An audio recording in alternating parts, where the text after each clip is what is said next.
Alors, j'ai choisi de prendre cette image qui vient d'un magazine. La position est assez intéressante.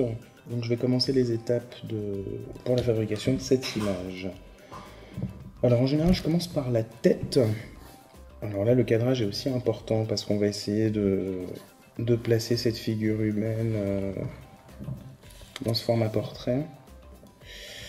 Ensuite, je viens placer le cou, donc qui est une forme cylindrique. Ensuite, en général, j'arrive avec le buste. Tout de suite après, le bassin. Et là, je peux venir amener les jambes.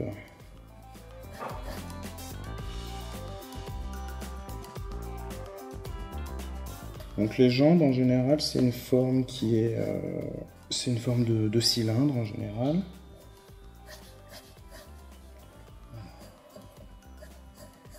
Ensuite, je mène les bras.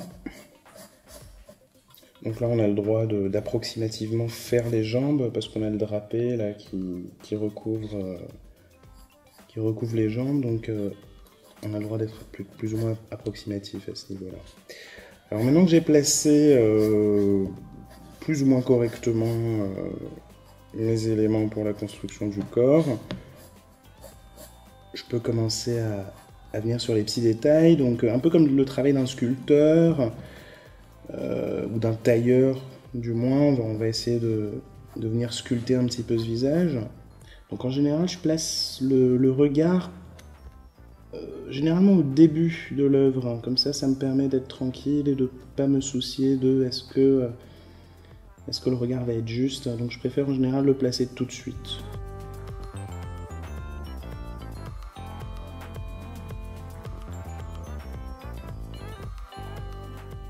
J'essaie de donner quelques petits coups de crayon pour suggérer les plis des vêtements.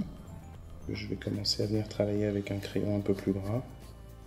Donc en général, à partir du 2B, ça commence à devenir intéressant. Donc là, je prends un 4B pour renforcer mes lignes. Et puis pour amener du contraste, surtout.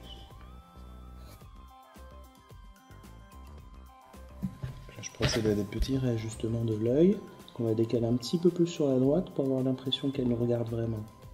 Donc c'est vraiment un travail très très minutieux. J'essaie d'amener un petit peu de contraste pour créer quelque chose d'un peu plus fort, un peu plus de clair-obscur.